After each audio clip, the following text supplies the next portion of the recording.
Join me today as we are doing our best to get the All About Clout podcast officially started today. All right. Okay. I am, even though I'm recording and we're live and all that kind of wonderful, magical stuff, we are still getting a couple things going. So let's start. Let's just say that. And let's see.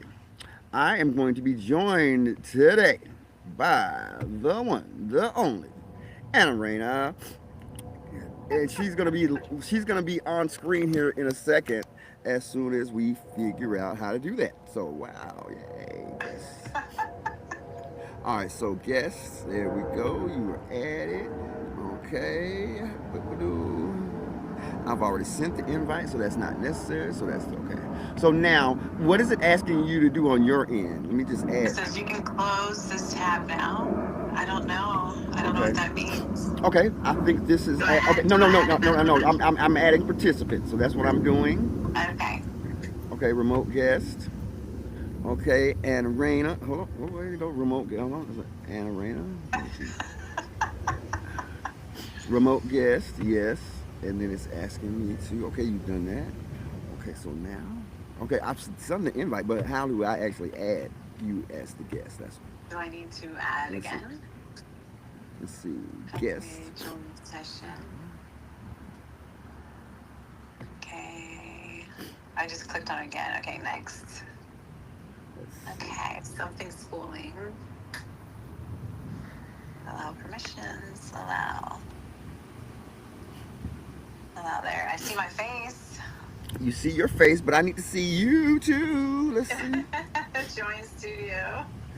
What does it say? What is it? Yo, you're supposed to click Please on enter a join name studio. Yeah, before. yeah, join Yeah. studio. You want to hit join studio. Okay. There we go. Uh oh. Uh oh. There Look we at that. are. Look at us. Uh-huh. Look at Ooh, us. ooh, this is actually looking really, really good. I am Okay. so loving I'm this. going to turn you off my phone. There we go. That way Yeah, there's yeah, no yeah. Let's get echo. rid of that. Yeah. Oh, oh, sookie, sookie now. All right. I love it. I So love I it. think what we probably want to do is just kind of even though we're quote unquote live right now, we're gonna just Uh act huh. like it's a recording, but and then we'll officially start over once we get the yips out of the way. No, you're fine. You're totally fine. I'm just Yeah, I trying think to. this looks. Oh my God, I love how this looks. It looks so green. It's so beautiful. I know it's so green and lush out here today. So lush. And well, I actually helped my landlord kind of clean this whole bamboo koi pond thingy he's got going out. Oh my God, yeah, it was.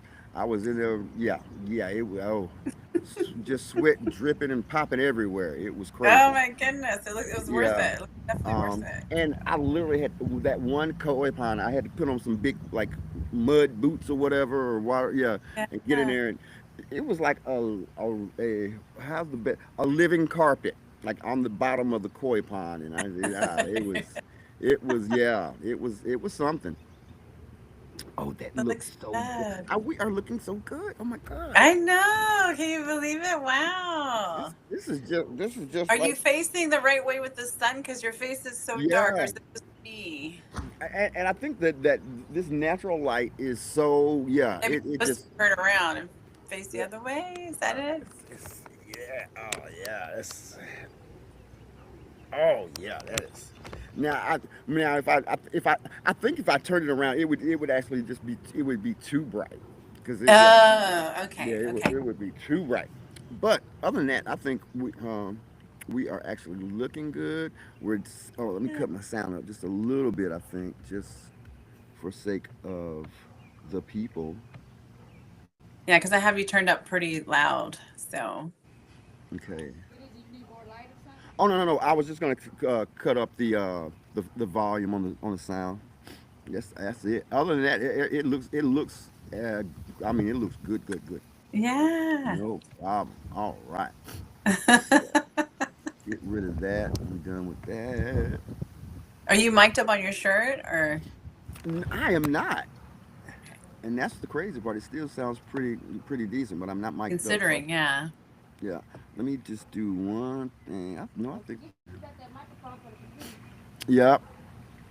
Okay, get rid of that. Get rid of that. I just want to make sure that we are cranked up as high as it will humanly go. Okay, I think we What are. if I can like move you around? Because you're for me looking at you, I'm looking this way, and I don't know. I'm trying to get you to. I wish I could move you up because you're off to the side, but you're like I'm looking at you like this. Let's see. Can He's I all move? sideways and crooked, folks. Oh, there we go. That's much better. Okay, this is better. I moved my sides, so you're to my left now. So when I talk, I can look at you. Yeah. Okay, now you're muted. Let me see. Did I mute you by accident? No. I can't You hear might. you now. There we go. There you go. There we go. So Okay. sound wise, do I sound pretty loud right now? You sound like you're not mic'd. I mean, you Yeah, sound. that's well. I'm not. Well, I think I am going to do a hard mic here in a second, just to just to boost it. So I can hear the birds singing. It's quite lovely. I can't hear you. I lost you. You went mute again. I You just had muted to it for a mute second. again. Yeah, Okay. I am going to get a microphone. Yeah, Okay. Yeah. No worries. Yeah. Yeah. I think it'll yeah. be I think I'm. best, honestly. Yeah, I think a microphone would be better. Just to. All right, I'll be right back. Sure. No problem. Yeah, I think we're gonna get a mic.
All right.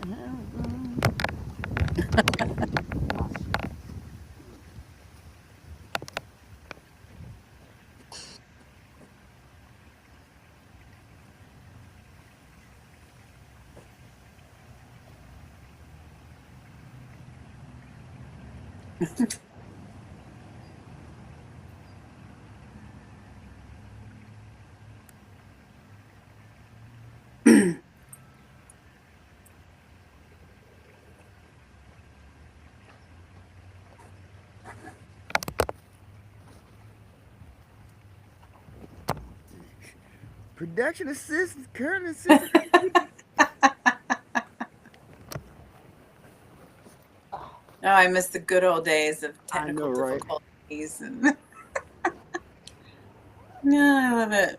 Well, what I wouldn't do for a good old unpaid intern right now. You sound better. I don't know if you hooked it up or No, not, but it sounds good. these bad. Okay. See, these are headphones, and I want a little microphone. Let's see. El microphone would be, haha, of course, in the other bag. Yeah, I'll be right back. Almost a promise. That's okay.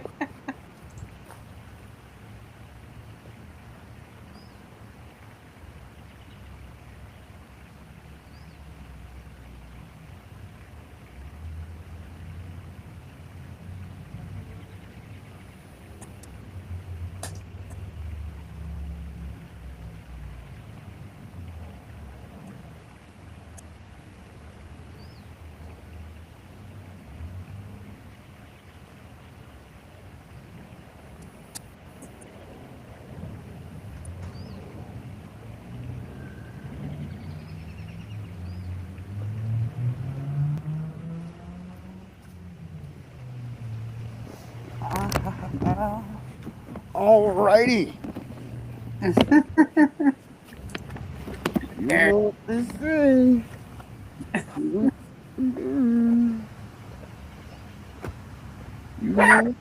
You know what they say if you want something done.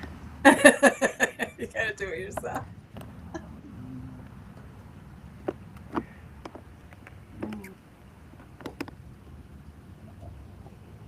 I know I had to do my wardrobe and makeup all by myself today. Oh, you did a wonderful job. Thanks. I remember we used to have wardrobe and makeup. And Oh yeah, back the in the- good old the good old days with an actual executive But- producer. Are we going to talk about our connection and stuff as well? Absolutely. I think that's what I want to start out with. Mm-hmm. You know, I just so that agree. every so that everyone has the context and understands. Yeah. Yeah, How things come full circle. It's crazy. exactly. Well, that was like 20 years ago. Was it 20? Because All I've I been up know here. is that one post I put up with you and I on it. Oh, that Yeah. got like 200 and almost 300 views. So we I'm nervous know, now. no, we know who brings all the boys to the yard. So I gotta be careful now. I'm under pressure. I'm under pressure. I'm under pressure. oh, we don't want to. Oh my goodness! Even my landlord, he was like, "Who is that young lady?" Great. Like, yeah, Aww. yeah. That was a good picture too. I saw it. I That was was like, one of the. oh. You know what I call that picture? I call it the best picture ever. That is literally the name that I have for it. Best pick ever. Ah, it's so funny. You had such long Oh my gosh. hair. You had We all were that so hair going young and on. oh my goodness. So young, so attractive. Oh my goodness. And some people still are. No. Alright, okay. Okay, now we just want to get. This is so why I be want to do stuff myself. So this is basically your backyard, Well, at the front. front yard. Okay. Yeah. Wow. You're so lucky. You're so blessed. Look at all that. Well, if you want to, well, it's my landlord's front yard. Specific. It's We're okay. not going to get into ownership issues. It don't matter. That's what you live in. It's beautiful. But it is a definitely a good look. Do you know, a lot of people don't know this about me, but I was actually born in Kingsport, Tennessee. What now? You was born where? Kingsport. I don't know how far that is from Chattanooga, but let's see. Hold on. Let me look up. I was born in Winchester, Tennessee, and nobody knows Winchester. But You're let's in know it now, Chattanooga so they right have now, a- right? Huh? You're in Chattanooga? Where are you at? I'm in Chattanooga, yeah. Yeah, yeah. Yeah, but I was born in Winchester, Tennessee, which is about 60 miles from here. Okay, how far Okay, did so let's plug this in Chattanooga? or not. Let's see. About 3 hours away. About 3 hours out. Okay, cool. Yeah, you're further. You're All more right. central. And if we do this little guy and put him in right there,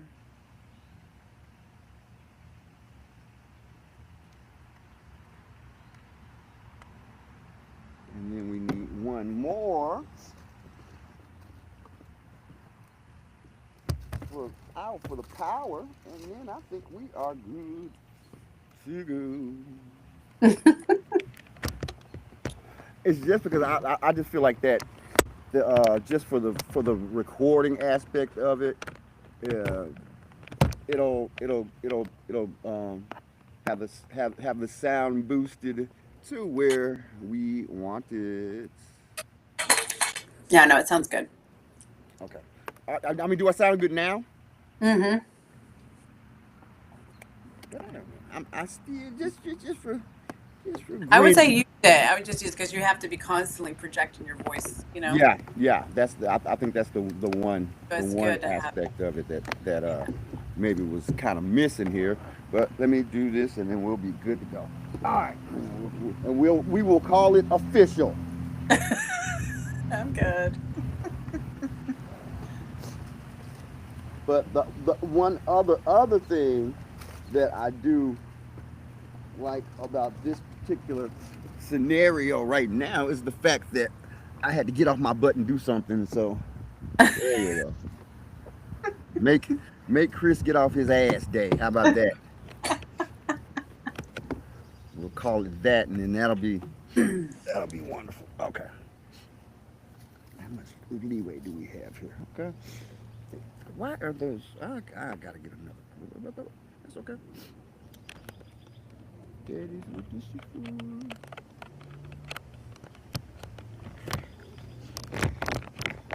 All right. So all right now, are we sounding real Now good now? you sound good. Mm-hmm.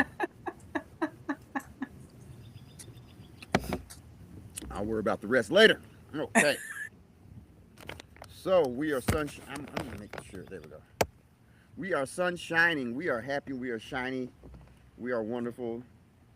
It is Yes. home. Is that mic on? Yeah, yeah. So, I'm getting it together. But as soon as that my production assistant decides to do some production assisting, we will be good to go. Yeah. And now I'm just having a senior moment because I could have swore. Oh, I know what happened. All right, give me 2 seconds. I'll be right back. Yeah, We yeah, yeah. promise we're good to go after this. Yeah, that's okay.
Okay. So here we are. No more interruptions. For real, in earnest. You're Ooh, fine. maybe we should put on the nope, black ones. Those are too funny of a color. Alrighty.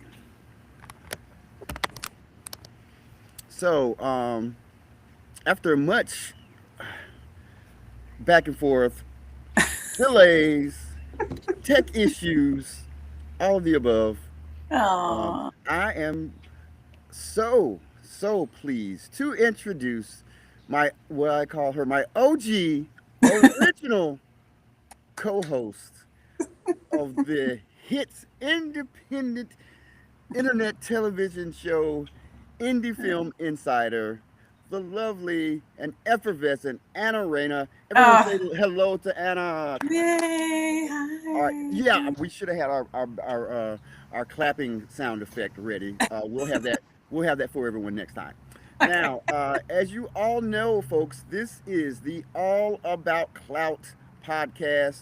Real people, real talk, thought-provoking conversation. I refer to it as the People's Podcast. You know, it's podcast for the people. All right, so without any further ado, we're just going to jump right in there and get started. But Anna, I kind of Yes. briefly during the introduction spoke about how we met and how we came together. But I'm going to let Yes. you put it in your own words. Okay. Okay. Okay. Well, I remember we were kind of brought together by Gwen Yes. Gerlin, and she asked us to do the show and to interview different directors in the industry, film industry, and things like that. So we were kind of brought in together to co-host this whole couple of series and things like that. I think the most beautiful thing about it was our chemistry, our synergy, like the way Yes. we would really, we just got along. We had the great questions. We were going back and forth, and it just made the show so beautiful. And we were so immersed in the entertainment industry as well at the time. And I think it's beautiful how we've both, even though we left that, how we both have grown in different ways and just expanded in different ways, tried different things out, and how we've come full circle. It was like 20 years ago, right? About 20 years ago, right? And we've come full circle back around again, which is amazing.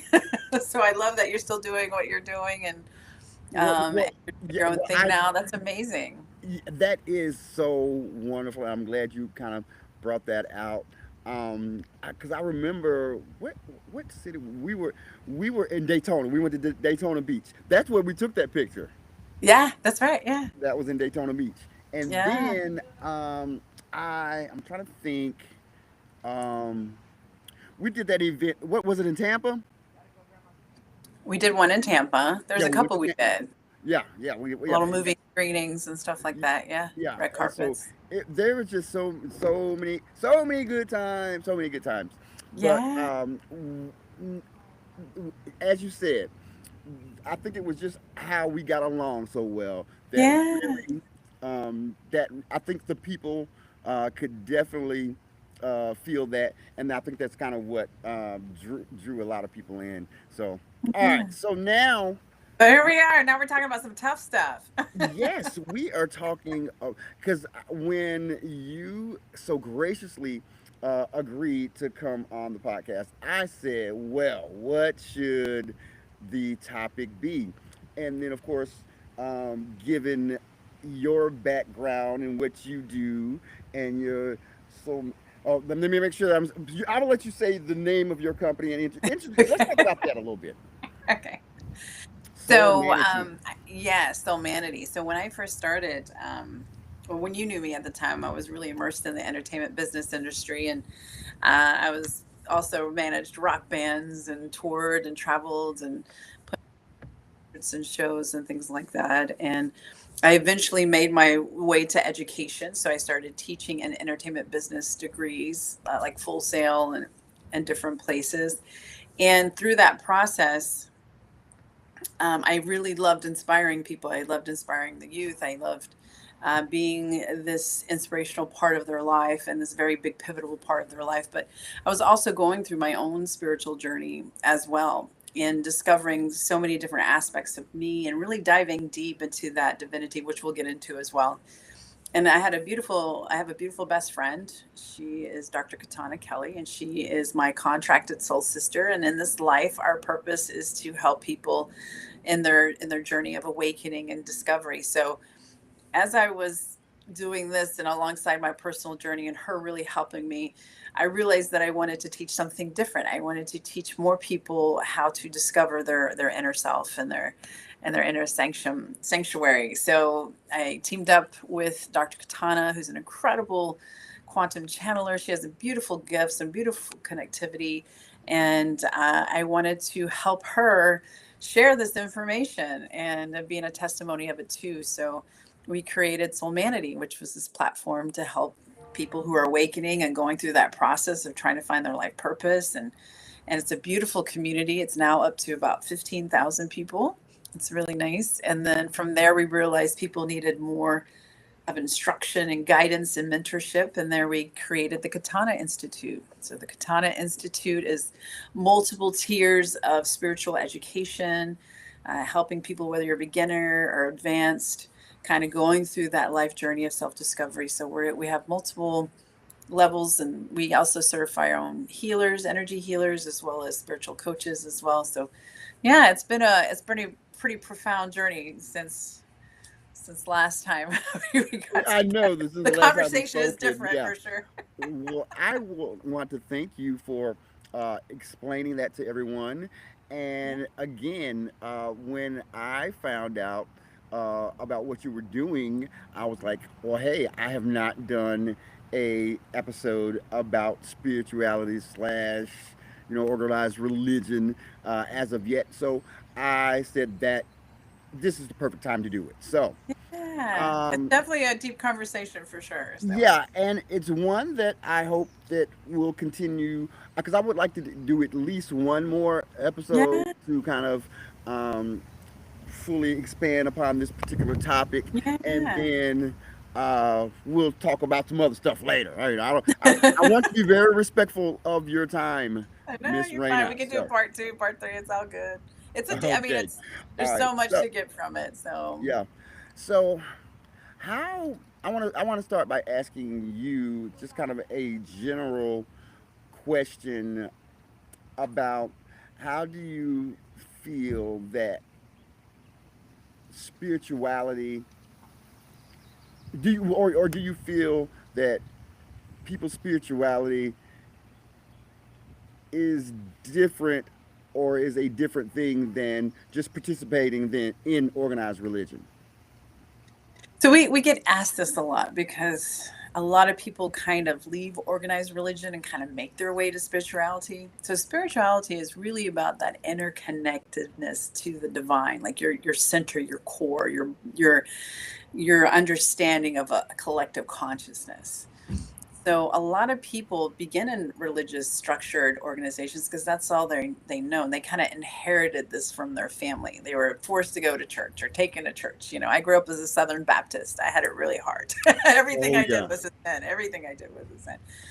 But you come in there with this, ideology of that and not really understanding the bigger scope of things of life. And so you begin to question. You question some things and you begin to ask, well, what am I really here for? Is everything in this book, whatever book comes with your religion, is true? And that curiosity kind of tends to you start to look outside of your organized religion. So it's not to say that organized religion kind of like God is center, God is love. And you can call God whatever you want, the universal connection, the source. People have their preferences of what they call that unity of love.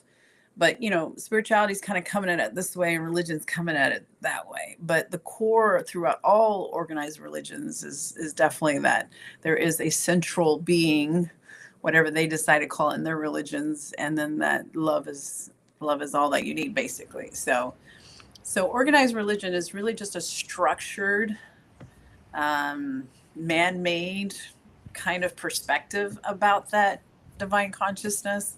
So each one of them are going to have their own spin to it, their own laws or their own commandments or rituals. And so each of them are kind of, depending on your culture, depending, have their parameters, if you will. Spirituality is more fluid, it's more open, there's no judgment, there's no ego.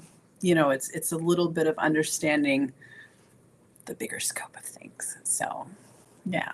Hopefully that explains a little bit. It's not too complicated, but yeah. I lost you. I can't hear you. You're muted or something. I can't hear you. Muted. Okay. There you go. Now Okay. I'm back. So now that people have a base understanding of kind of what we are gonna what the topic and what the scope of it is, um, I want to add that I I really agree with you from the standpoint of like for me spirituality is really completely different Mm-hmm. than organized religion and whatever faith belief system that you may have kind of grown up in. Because the one thing you have to understand is that once you get here as a person, as an individual, you're basically your first quote unquote religion, your first experience with spirituality is probably going to be informed by whatever your parents were or may not have been, or but that is going to be that first religious. I'm gonna not might not maybe not necessarily your first spiritual experience, but your first religious experience is going to be uh, usually shaped by whatever your parents were, whatever their uh, religious experience was at that time. And Mm-hmm. then as you mature, as you grow, as you're able to make your own decisions, then I think that is to me that's where the choice Mm-hmm. um, of how you choose to uh, participate in spirituality, it becomes your choice at that point. And I think that a lot of people are so deeply rooted in whatever uh, that first religious experience was, is that they don't. There's always still going to be, I think, a little bit of tie, a little bit of okay, how long, if it, especially if after a certain time it doesn't feel quite right, there's Yeah. still, let me ask you, was that an issue for you Oh, yeah. as you matured spiritually, moving away from the religion into the actual spirituality, where there's that personal relationship with whoever you decide to call your higher power or your higher consciousness? Definitely. So when you're young, you're being shaped with certain beliefs and values, and a lot of that comes if you do go to church, a lot of that is imprinted on you at an early age. So for me, growing up as a Southern Baptist, it's a very strict kind of ideology when it comes for Southern Baptists. So there wasn't a lot you can do.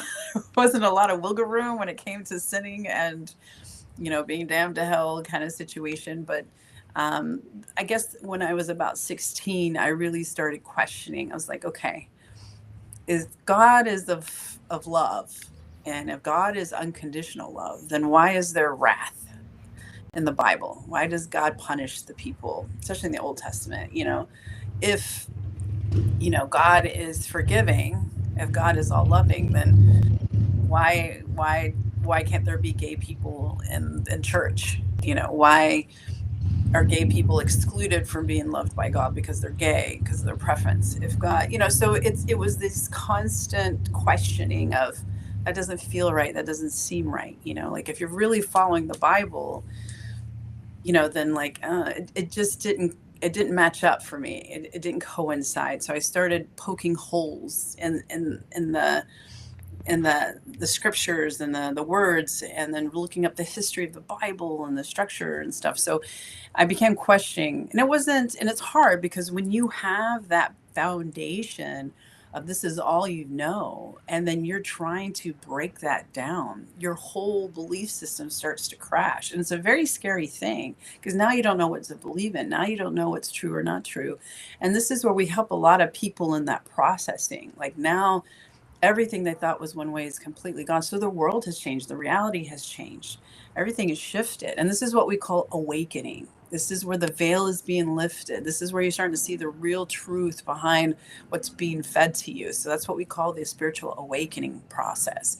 And that's where we come in to kind of help you, really shift, transform, like really look at those, keep the parts that are true, and you kind of, it's all kind of going to be subjective, right? So you kind of find out what resonates with you, and so we kind of are there just to help in that translation problem, processing. And so, but it's not easy shifting hardcore beliefs. That's a tough thing, and you feel lost, you feel stuck, you feel like, what am I doing here, what's going on, who am I, what's my purpose? And it's very typical questioning. It's very typical, breaking down of things so that you can build yourself back up. But it's a process sometimes that can be difficult because of the core beliefs that people have instilled in them from religious basis. And I'm not saying religion is wrong. Everyone has a preference. Everybody resonates with different things. It's just the difference of things. It's just the difference of where you're at in your spiritual journey or your religious journey. Some people start questioning at a later age. I just started younger. People start questioning maybe when they're 40s or 50s. So it just depends. It depends on your life experiences. Maybe you've had an altering experience like a car accident or death, or a family member dies, or maybe you had a severe illness where you were faced with death that makes you question like why we're here. So there can be so many different things that can kind of awaken you to question that there's something bigger out there than what you've been fed. So hopefully Okay, that answered your question. that was so. You put that really well. You explained it kind of exactly as I thought you might, but but I know you, so it's different. It's different for me. Um, you hit the one point that for me really resonated is that in your youth you're gonna cling to what your foundation is, and then as you mature, as as life happens, as life unfolds, your spiritual needs are going to be different than what they were when you were a child, and you got that first religious experience, again probably inherited from whatever it was that the rest of your family was doing. So I think it's that as you begin to mature, you begin to grow, as your spiritual needs become different, that's when the process of graduating to that awakening, as you say, you start to poke the holes, you start Mhm. to question, and it's a process. Mhm. And it seems that your Soulmanity and the Katana Institute actually helps people in that process. So Yes. that to me is such a wonderful, beautiful thing. But let's just say, Hmm. I mean, and I think I kind of wanted to do a whole, oh, let's just talk about the big four religions a little bit, and let's kind of, but I think just people know, Judaism, Christianity, Islam, a lot of the Eastern philosophies, Buddhism, Hinduism, all the things. People have a basic general knowledge about these religious institutions, if you will. Uh, But you have to but understand, like some are more like philosophies too. So like Buddhism is a beautiful flow of life, and it, I wouldn't say that's a structured religion, but Mhm. it's acknowledged as Yeah, a. yeah, and even in that outline that I probably sent to the wrong email, It's I okay. spoke I spoke to you about how, again, like Buddhism, Hinduism, not so much like structured uh, religious organizations, but more, again, philosophies and just, again, free flowing kind of, for me, my, Taoism, same yeah, thing. yeah, and it's really, again, about that enlightenment and that connectivity, to the higher power. Mm. So, I think maybe not as many people, uh, in what we're gonna just kind of classify as like Western civilization. Yeah. They don't necessarily, have a deep understanding, of those philosophies, because they just don't necessarily, experience it enough to have, uh, Mm. uh, a deep enough, understanding of it. So, Yeah. but there are obviously, through the course of history and probably their own personal life, they are very familiar with, Yeah. Judaism. They're very familiar with Christianity. They're very familiar with Islam. And so, but the history of those three religions, gets so complicated. It's Um, there's that whole Crusades thing that happened. Remember that? And there's that whole, death to the infidels and Don't all even that. get me started on Yeah, yeah. Catholic. Just like, and Don't so, get- yeah, I think, Yeah. and I've been wanting to say this to somebody who could kind of have an understanding of it, uh, and be able to kind of maybe help me put it into context. There's just been so much, what I would say, non-spiritual activity Yeah. going on, in the big three religions, that it's super hard for me to kind of like wrap my head around how you, because again, you have to kind of place it in context, both historically, politically, all of these things. Um, how do you kind of reconcile Mhm. all of the non spiritual activity that goes on in in the big three organized religions? How does one even do that?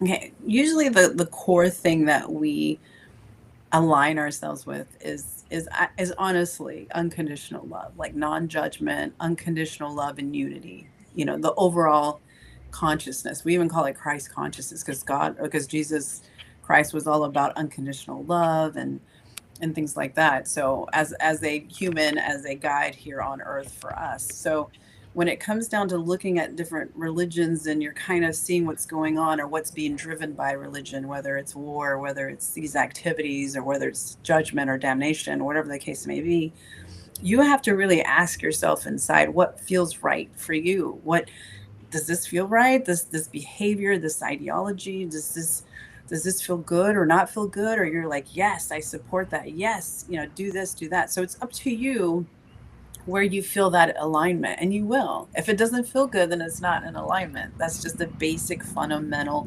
of your frequency aligning to something that you believe in. So even though someone might tell you this is the right thing to believe in, or you should do this, or you should worship that, it's really what you're going to feel inside, what feels right to you, and not be scared of the judgment around you, not be scared of people putting you down, or you're not going with the flow of the everyone else's perspective around you, but really staying true to who you are, because that's what we call your authentic self. And if it's not meshing anymore with what you grew up with, if it's not meshing anymore with your friends, that's okay. We evolve at different speeds and different ways. So to come back to what you're saying, like if you're observing this in other places and other activities in other countries, that's their journey, that's their involvement, that's their practice. It's up to you on how you react to it, how you judge it, how you align with it, and what you do for yourself. That's the most important. So I don't, even though I grew up a Southern Baptist, I don't look at a Southern Baptist church as like, you guys got it wrong. It's not like that. It's just more like, you do you, boo. You're on your journey. I wish you all well. I'm sending you love and light. I hope you guys are all happy with your journey, and whatever way of getting to that source is really up to you. But aligning, it's not like It's not like, okay, we're right and you're wrong, or you're wrong and we're right and we know what it is and you don't know what it is. It's not like that. It's more like, for me, for you, or for whoever's going through that process, it what feels like the truth. That's what it is. Now, whether they haven't awakened yet, or whether they are very narrow minded, or whether they're very judgy. Some Christians can be really judgy, very judgy, hypocritical sometimes. Other religions as well, they start wars in the name of God. So whatever the case may be, really what you can focus on is your personal journey, and sending love and light to whoever, or wish them well, or bless their journey so that they can find their true peace in whatever Yeah. process that is. So, Well, I think you hit on a couple of things that are super important for me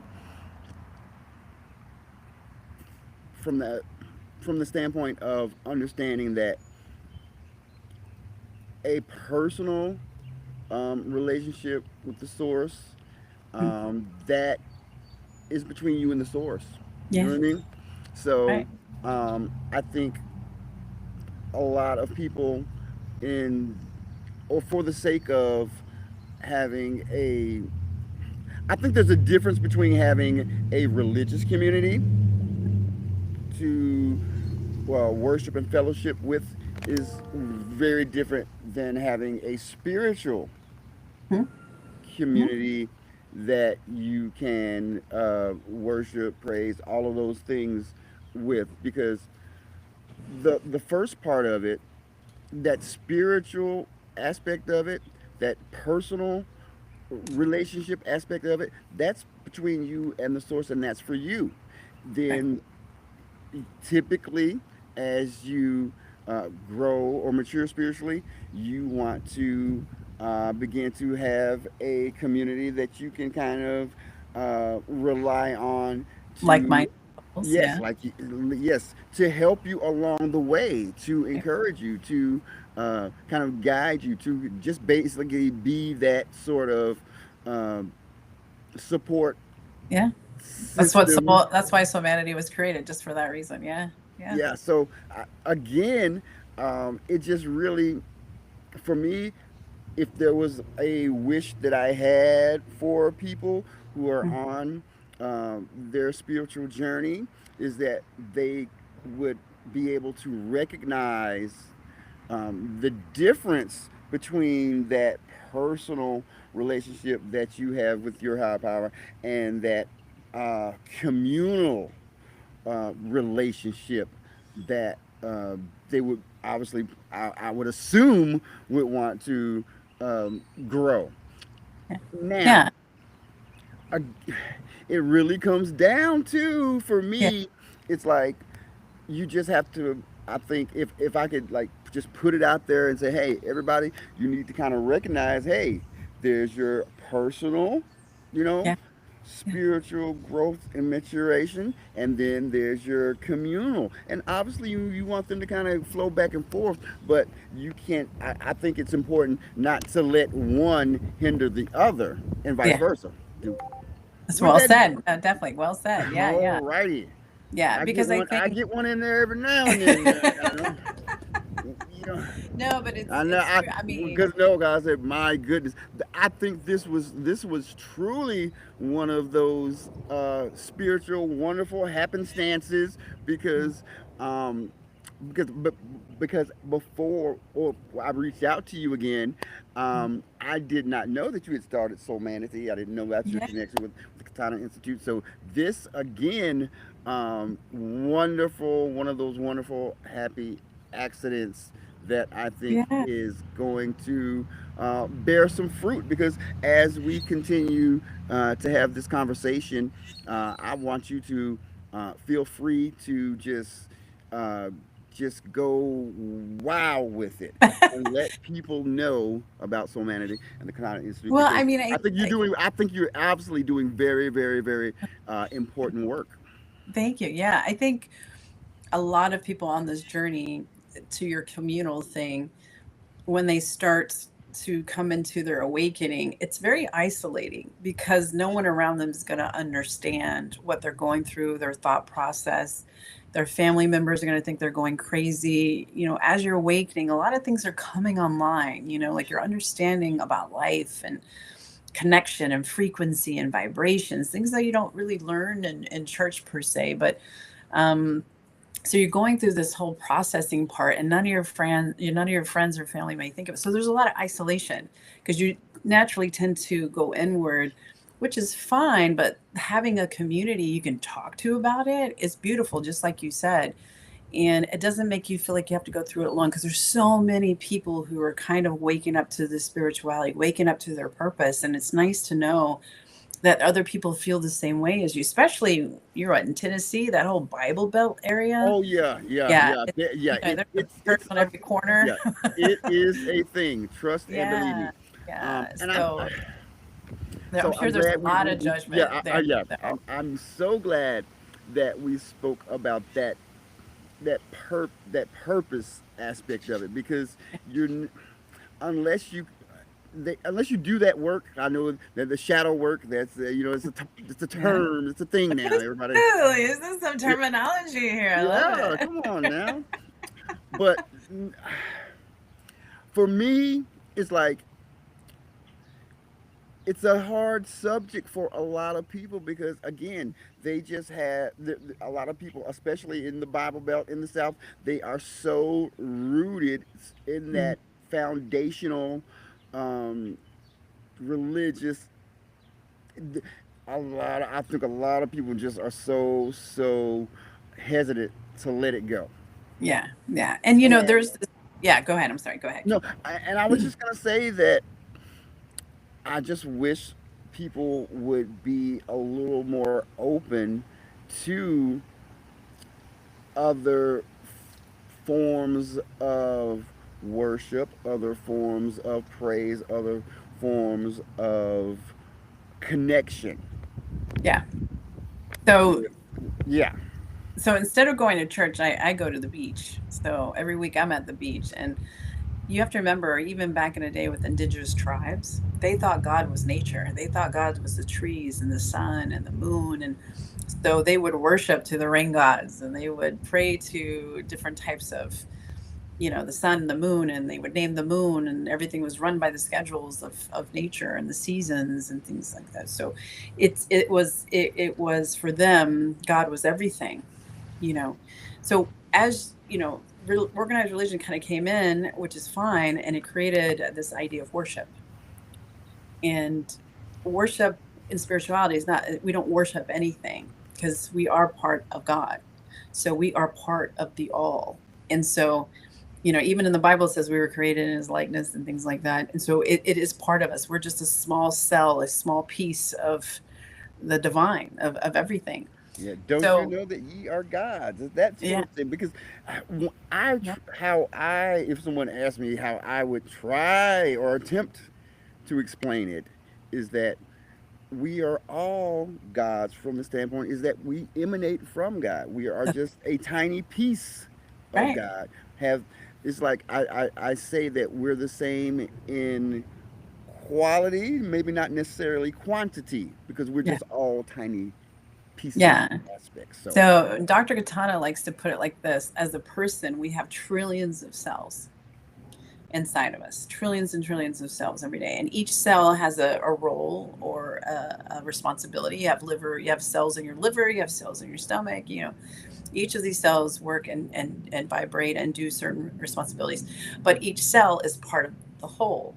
Each cell is part, even though they have their own individual responsibilities, they all are bigger of the great. And which is kind of the same thing with God. We're all trillions of cells of God, all having our own roles, all having our personalities and responsibilities, but we are a small fragment of that divine. That's why we work together in a consciousness. All of us are working together to make the body run, right? So it's the same concept with God and humanity. We're all part of that essence. So now yeah. the one other aspect that you touched on just a moment ago, I want to revisit it a little bit, Sure, go ahead. because I am of the same personal belief. Because I think in religion, organized religion especially, there is so much I'm right, you're wrong. you know, this is the way, this is not the way. And I don't ever want to be that person that says your way is wrong, only my way is right. Never want to be Mhm. that person because from a religious standpoint, how can you really know if you're right at this particular point? Because we are currently, in our human phase, and so until we transition, how Mhm. do you really actually know Really what know, right? is on the other Yeah. side? And Yeah. people base Am I on the everything. winning team or not? Yes, people you go their whole lives, That's you right. know, thinking, "Hey, yeah, this Yeah. is Yeah. the." It's a great But question. what if it's doesn't there for me? I don't necessarily know if there has to be um, some wiggle room in a religious sense because history has taught us that that's not how they get down. That's not how they roll. But for me, from a spiritual sense, there has to be some wiggle room. There has to be openness. There has to be freedom for everyone's belief Right. Okay. Are you to ready to get your to mind blown? flourish. Are you Yeah, ready to like expand this stuff? Okay. yeah. So in spirituality, there is this underlying knowing that there really is no hell. Okay. Hell was actually created to make people be in fear. So the idea if you sin, you go to hell, you burn in hell forever. There's really no um, destination like that. Okay. So what happens to people who do bad things, right? So we vibrate on different frequencies. And so there's people who are vibrating on a very low frequency, the murderers and the Hitlers and these bad people, quote, bad. And so they are actually, wherever you pass away, what frequency you ever are, that's the frequency you go over to the other side.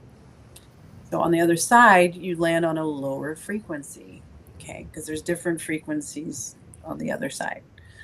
So, and then that frequency or that person or soul at that time will have to come back, reincarnate, and try again, and try again, and try again.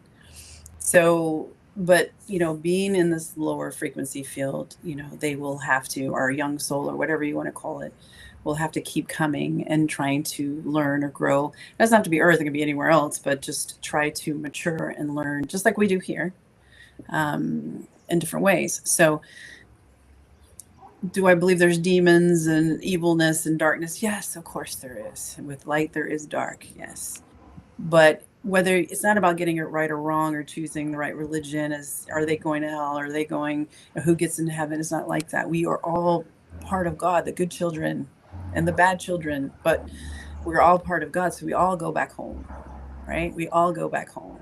So it's not like God is saying, this is one of the questions you ask the Bible, right? This is the questioning, the poking the holes. Like, well, if you're unconditional love and everything is good, then why are you damning these people? If there's no judgment, if there's no like, then why are you damning these people to hell? That was something that was really created to put people in line, to keep people in line.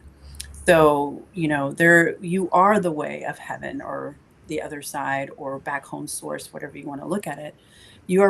It's already you. You are, this is heaven. This is heaven. You are part of that. So it gets deeper into the aspect of, okay, why are there kids that are born just to die, or these people being bombed, and are these massacres or these shootings, and like, why would God let this happen? And there's this whole other aspect of spirituality and the roles that we play.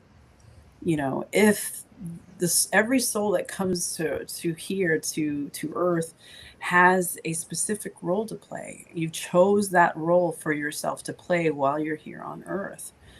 So you chose a certain role specifically based on your purpose, your soul's journey. And even as awful, let's just say, as someone like Hitler, he provided a world for a role in our world for us to see that we're not doing good. We're not doing right. If this man can genocide all these people, like we need to be a better world. And he created nations to come together and work for the greater good of humanity because of this one man and all those people that sacrificed their life for us to realize we suck as humanity. We need to be better. And because of that, we have all grown in so many different ways, not in different countries, different cultures, different perspectives. And it's because of that role that we were able to do that. So with light comes dark, and the dark really allows us to see what needs to be healed, what needs to be helped. So, in answer to your question, like we all are going to go back home. It's not, but how you live that life, how you give more good karma, the more you love one another, the higher your frequency is, the higher frequency you are when you go home. And the idea is that you want to go home on a higher frequency so that you can be on that higher frequency. So Alrighty, you it's just touched intense. It gets on deep. one of my absolute favorite topics, which is frequencies. It That gets deep. that would almost deserves Yeah, it's a whole its other own thing. episode all unto itself. But you did a wonderful job for of explaining how frequency affects our lives and how frequencies kind of determine your next Hmm. stage. Yeah. Let it go. So, Okay, do you believe in reincarnation? Let's just say that a lot of I Christians, a lot do, of people. I Okay. do, and it's because just as you so eloquently explained, um, I realized that depending on the age of your soul, the maturity of your soul, there may be other lessons that you did not really fully pick up on Right. in whichever incarnation you happen to be. Hmm. So I believe that I personally have an understanding of that, Yeah. and I am not going to sit here and say that, hey, I'm super awake and I'm super enlightened. I know I've got some stuff I need to work on. So We um all do. It's an yeah, endless yeah. journey. I'm not quite sure how it all works in the grand scheme of things, but I'm pretty sure I'll be back for at least one more round. Okay, Yeah. let me stop being silly. Now I like the fact that you allow me to be silly when I need to be Oh, sometimes, and hey, even though we're talking about a very serious topic. it is, but you gotta look at it. It's really not. It shouldn't be as serious. I think it shouldn't be. It should be like, wow, what a beautiful life we have. Wow, what freedom as a multidimensional being we have. It's we gotta laugh at ourselves because the human side of us is funny. We're so funny. Like, why do we do these things? It's like, Okay, it's and just you touched on hey. something that I wanted to expound a little bit, expand a Yeah. little bit about, and that was the fact that I think different ages Hmm. and different dispensations, if we will, Hmm. call for different. It's a different way of looking at it. Hmm. It calls for a different perspective. Yeah. And I think what happens in organized religion is Hmm. that they applied, or they have applied, and they continue to apply um, ideologies that were that were necessary for older other dispensations Hmm. to the current dispensations and the current times. Hmm. So, um, and they have done just a horrible job at transitioning to what I feel would be a better way of going about and looking at things. So, and again, I think it's the whole thing of being tied to kind of those older mindsets, those older traditions. I mean, if a tradition isn't serving uh, the community that it's meant to help, Mhm. why hold on to it? So now we're just doing things for tradition's sake. Yeah, that's Would true. that be a fair assessment? Do you? That is a fair assessment. I think that comes from a lot of organized religions kind of live and die by the book, whatever book they follow. Mm-hmm. And so they don't sway from that because that is their truth, their way. So, for example, Southern Baptists, we strongly follow the word to the T when it comes to the Bible. And, Southern Baptists or Christianity, some form, feel like you have to go through Jesus to get to God. And there's nothing, I mean, Jesus was a beautiful, beautiful human man interpretation, a living example of God. He was way before his time, obviously. I'm not taking away that it wasn't God's son, nothing like that, that he didn't, on the cross, that whole process. But um, I think that when you focus on the word to the word of the Bible, or any kind of book, that the Torah, whatever book their religions are following, it's hard to escape from that traditional sense and perspective because you're so bounded by a book. You're so bounded by this word that you just don't look outside of it. So you're not only worshiping Jesus, God, or whatever religion, you're also worshiping this book of these words. And so you're putting a lot of trust in that translation of that book. You're putting a lot of trust in those writings and readings. And so it becomes, that's where it's hard to break tradition because the book never changes, you know, and that's what they, you know, are aligned with. So Exactly. And I think if more people had a better understanding of how religion, politics, and governments, mhm, how those interactions, mhm. they did not do right by their spiritual growth and journey. Yeah. So there Because is, yeah, yeah, there is because a there's lot been of, so much just tied to those institutions mhm, that, and one institution has such have historically had um, too much influence on the others, mhm. and most of the times in a very, what I would classify as a negative uh, role in how they interact with one another, that it's, you just have to understand and put that into context. Yeah, And how do you reconcile all the stuff that's happened? yeah. And most of it, again, I would say probably not necessarily so good for your spiritual growth, and just, Well, the thing is, are you one of those people who are going to dig deeper for truth? Are you one of those people who are going to do the research? Are you one of those people that are going to question? Are you one of those people who are going to want more?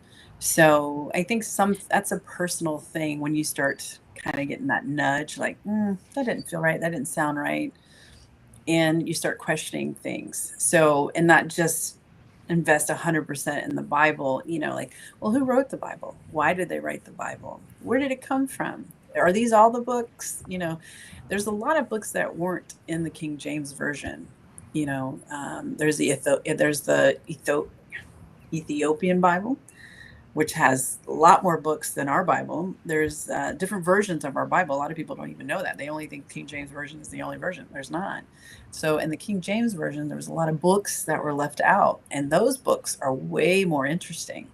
These are the books from the Dead Sea Scrolls and things like that. So, um, there's the Book of Mary. There's the Book of Enoch, amazing book. There's the Book of Thomas.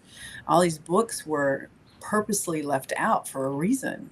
And if you read those books, or you decided, like, well, why would they leave those books out? well, You you know. would have to ask all of those fine folks that were at the Council of Nicaea. You know, they got in Yeah. there. Well, no, they were all there. It's Yeah, just people I said, yeah, they were there, and they were. I'm deliberately didn't certain include many of them. them Yeah. were politicking and Yeah. They were taken out. advocating for this book or that book of the other. But even in, if you if you take it into that context, it's Yeah. like, could Yeah. you even include all of the books that were claimed or that were supposed to be divinely Yeah. inspired Yeah. by God? And you have to ask, like, why were they left out? Why were they chosen to left out? Which my curiosity is like, well, why would I include those books? What's wrong with those books? You know, and then you go read those books, you're like, oh, I see why it was left out because Yeah, they really explain. Those are the real spiritual books, the ones that are left out. And so, but that's the thing, like that takes a person to want to even to know that or believe that, because some people are yes, just like, I'm just going to believe this one book, I believe it till the end, and that's okay. There's parts of the Bible that I really resonate with, but then there's other parts I'm like, no, that doesn't feel right. My mhm, God wouldn't do that. The God I know, the God, he wouldn't think that way or behave that way. Like, after a while your intuition kicks in and you can see what was male ego created, or man, sorry, not male, man ego created or infiltrated in there.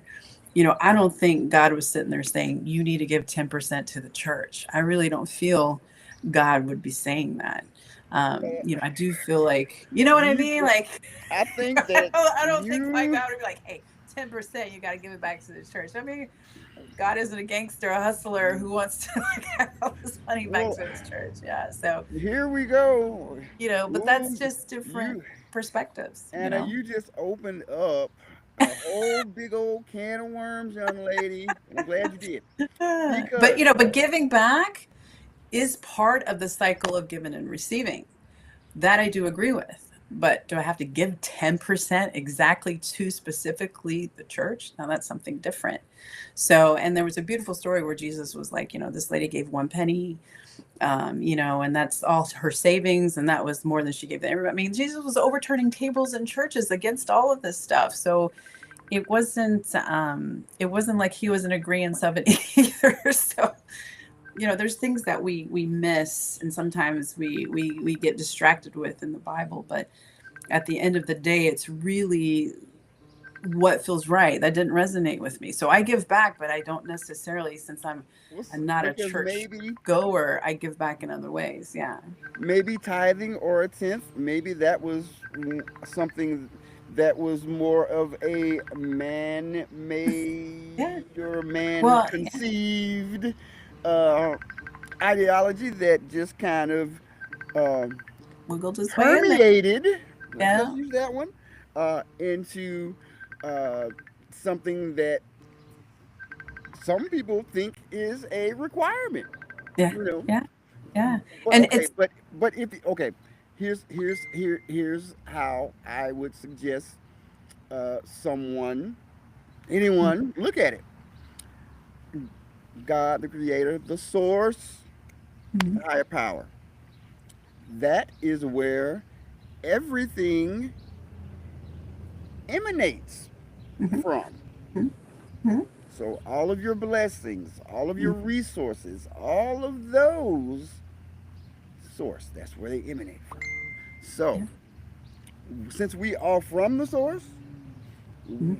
doesn't it, wouldn't it kind of, you know, the blessings come from the source. So are you saying the source just needs more of what it, things that emanate? I don't necessarily know that, but I do definitely believe that we should dedicate, if you will, Okay. uh, resources to the helping of others.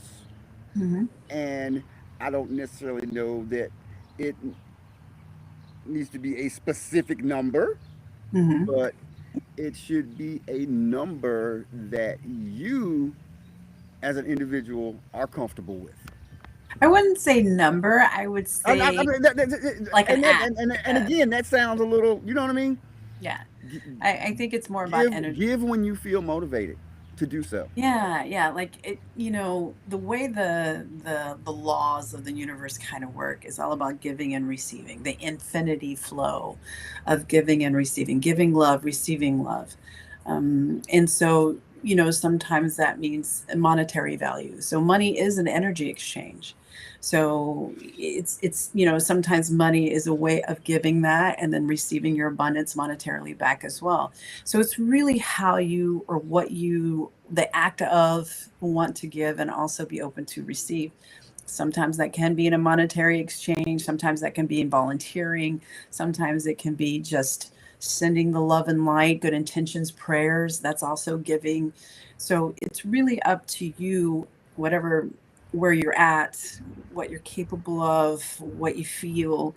And there's no judgment. So sending a prayer is just as valuable as sending a donation, just as valuable. And I think people think that money has to be the ultimate, you know, level of giving. And it's not necessarily the case. I mean, prayer is just as valuable, just as powerful of asking blessings for someone else. So that's why I think a number isn't really what's tied to it. It's the act or the energy that you exude about it. That's most important. The intention behind it is most The important. intention behind said giving. Okay, loving That's that. that. It's like you have to understand. There's this saying: the more you give, the more you get back in return. That's true. That's the physics of energy, the magnetism of what you put out, you get back, and that's just the flow of how natural things go, and how we're in this constant flow of processing. So when you're thinking of your actions, you're thinking of your thoughts, you're thinking of what you're doing for others,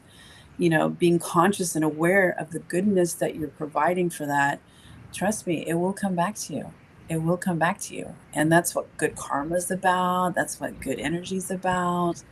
That's you sharing your light, your testimony in different ways, your inspiration in different ways, but it will come back to you. So, Yeah, I think there are just so many people caught up mhm, in the, again, the traditional, the religiosity of things that they do not allow through, they don't allow that free flowing, that open mindedness that I think being more spiritual as opposed to religious um, provides. I think that, and I, and we were just discussing it. I think that's why a lot of the more esoteric books and some of the books of the Bibles that were not included that really kind of delve into the idea and the concept of not everything being A, B, C, one, two, three, linear in that mhm, respect. And again, just people tying their salvation, their every little aspect of their life, literally, in a mhm. literal sense, to what's written in the Bible. Yeah, yeah. I think that, or not necessarily the Bible, but in the Quran or in the Torah. So, Mhm. um, I just personally believe there should you gotta save some room for other ideas, for other concepts, for other philosophies. That's just how I personally feel. And however you personally feel, if that works for you, hey, do your thing. Yeah, I think the non-judgment thing is the biggest part of it. Because whether you come from religion or you're starting out in religion or you're in spirituality, it's hard because like when you're in religion, you're like really judgmental to everyone. And then you get to the spiritual side, then you're judgmental of the people who are still in religion. And then it's like this, the idea is to have no judgment, no, they'll find their journey. If that works for them, that works for them. And it should be that way in religion as well. It should be. But there's different organized religions that are very, very, yes, close Rigid. minded. That's the Yeah, word. very rigid. Yeah. And because that's part of their belief. But at the same time, there's supposed to be no judgment whatsoever. Our God is not a damning, judging, wrathful God, even though it's been explained like that. sometimes it's more of us, our responsibility of having no judgment, our responsibility of not forcing someone to wake up or forcing someone to see something different. Like you see these people with the megaphones on the, I don't know if you remember in Florida or in Orange, they would be there with Hmm. the megaphone and the big speaker. Yeah. Yeah, where everybody was clubbing, bouncing around from bars to Oh yeah, bars. the It was guy with the packed. megaphone. Yeah, Yeah, he was. yeah, he Yeah, was. yes, You're yes. gonna be Be damn right there on down. You're Orange going Avenue. into that club. You're gonna have that alcohol. Satan's in there. Like he was just like rah, I blasting and judging Because he everybody had the walking megaphone by. and he would have the placard, right? Yes, yes. I remember megaphone guy. Yeah, and it's just like that's not going to work either if you want people to No. come to your Now church. you touched on something, and I really want to kind of, But just no judgment, no matter what. Just yeah, no yeah. judgment. Yeah. I really want to say that for me, how I conceptualize this is that God, higher power, source, the ultimate creator. All right. Mhm. And if you are creating something, um, but what people I think kind of miss sometimes is that there's the creator aspect and then there's the free will aspect. And Mhm. what I think people have a really hard time reconciling it and making and reconcile isn't necessarily the best word. They have a lot of trouble synthesizing how free will and divine creation work. Now, Okay. I'm of the opinion that once the creator creates and if he gives that particular entity free will, then things are going to happen. You know what I mean? Mhm. Choices are going to be made. Mhm.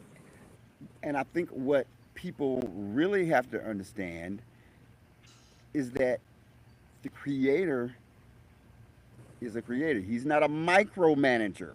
That's right.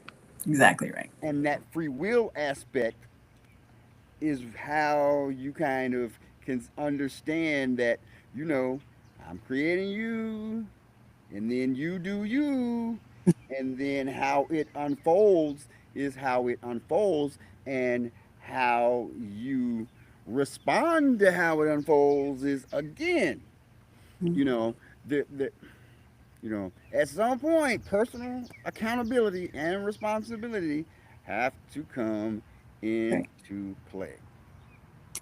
So one of the beautiful things about the creator is, as a soul, you chose to come back into this reincarnation, maybe try again certain life lessons, or maybe have a different experience. But you chose, like I said before, a role you were going to play, and you chose this with God, the creator, that this role that you were going to be in this lifetime. Maybe it was for you to learn humility, maybe it was you to learn self-love, maybe it was for you to play the bad guy this time around. Whatever the case is, you came down here. Now, part of being human, the human experience, because we're souls inside the suit, the human experience, you are granted free will. Okay, that's the beauty of being a human, is that we have free will. So even though God, the creator, divine source, gave you the opportunity in this lifetime to do what you want to do, as far as your goals, what you want to learn and what you want to achieve, it is up to you on how you get there. So that's the free will. And yes, there is some personal accountability that's involved. Yes, you chose your parents, you chose where you were going to be, and country, body, you chose everything before you came. So, you know, part of people's trauma, part of people's rough childhoods or surroundings is part of that processing of you learning your life lessons that you chose to learn in this lifetime. And so when you have that free will on how you maneuver in life to figure that out, and some of us weren't handled, we didn't choose the best cards or the best situations, but at the end of the day, it's for you to find your own path. And that's the wiggle room, the free will that the creator gives you to do that. Yes, you're right. The creator is not a micromanager and saying you have to do this, you have to do that, you have to do this. That's not what it's about. We sometimes take the scenic route. I took a very big scenic route. I didn't go straight like I was supposed to go. And I definitely made some mistakes along the way, but that's the beauty of the free will and the journey and learning and growing and expanding and really finding out who you are. It is the complete process. So the free will is the responsible thing. And you can come down here and you're like, screw it, I'm going to have fun. I'm going to do whatever I want to do. But make no mistake, you're going to have to come back and do it all over again. Come back and do it all over. Yeah. Now, Yeah, yeah. you know that I am a lover of all things fun and good time and all of that. But again, um, those activities, those choices, they come with some karma. Yeah. There's a spiritual price to be paid Mhm. for the laissez-faire activity and lifestyle. But I think if you think about it from a spiritual point, it's like there are so many people out there that live such a constricted, confined um, life and lifestyle that maybe when they come back, or if they have to come back, maybe they have to learn Yes. that aspect of life. Because, okay, um, as much chaos as there is out there, I believe that the universe primarily is a universe and existence of order and Hmm. balance, Hmm. and balance as well. So that's kind of um, how I look at it, because you know we love to have fun, but do we love to do the responsible things too? I mean, again, balance, and the ability to not be so rigid that you can't learn to uh, enjoy yourself and appreciate even the little things, the small things, the things that don't cost anything in life. Hmm. You were speaking about that earlier when you were saying that your church is the beach, and there we go. Yeah. Now, we have been going at it officially for about an hour. I want to be super respectful of No. Ana Reina's time. You know why? That's because I want to get some more of it. So I cannot, in good conscience, keep you longer than you need to be here in this particular uh, time frame, because I want to have you back. What day next week works for you, Miss Anna? We'll get together on that. Yes. Okay, we'll get It works. together on Sunday that. works great. Sunday works great. Well, see, there we go. There's that free flow in that thing going on. Anna's got to check her schedule. I'm working around. I'm on your time for next week. Okay, so you No. just tell me what Yes. day and in the next 7 to 14 days works for you. All right. This has been so lovely. Thank you. I love. It's like we're having a conversation somewhere. I That's exactly I love how it. I wanted it to be. Yeah. I wanted to be, because I had learned, because most of the time back in the day we were just like interviewing, Yeah. interviewing. But the thing, podcasting is different Hmm. in that it has, the foundation has to be conversational, Hmm. and you can obviously have some prepared questions, and that's obviously good because you want structure. Hmm. But the key is to be able to have a structured conversation that flows conversationally, as opposed to just I'm just sitting here asking you questions and you responding to me. Yeah, yeah. So Yeah. No, I love uh, what you're doing. This is amazing. I'm so proud of you, honestly. thank you, Anna. I cannot be any prouder of what you are doing. And please, please, please, every time that you feel the need to come on, please do so. And always speak about Soulmanity, because I think Yeah. you guys are doing some amazing work. I have to get with you off screen to talk some Yeah. more because yeah, But I you am can super definitely, happy and yeah, excited for go to what you're our doing. website. It's soulmanity101.com. Soulmanity is your soul and humanity. So Soulmanity, SOULMANITY 101.com. And the website will direct you. We have classes. We have even a private more group, a membership group. It's like a gym membership for your soul where we kind of dive in a little bit more to kind of help you. So yeah, it's a lot there that we offer that maybe you whoever goes to it can find something that resonates with them, whatever part of the journey you're on. So yeah, it's pretty All cool. righty. Well, Yeah. I think I'm gonna leave it right there. I'm gonna let you have the last word, All and right. we're just gonna say goodbye, everyone.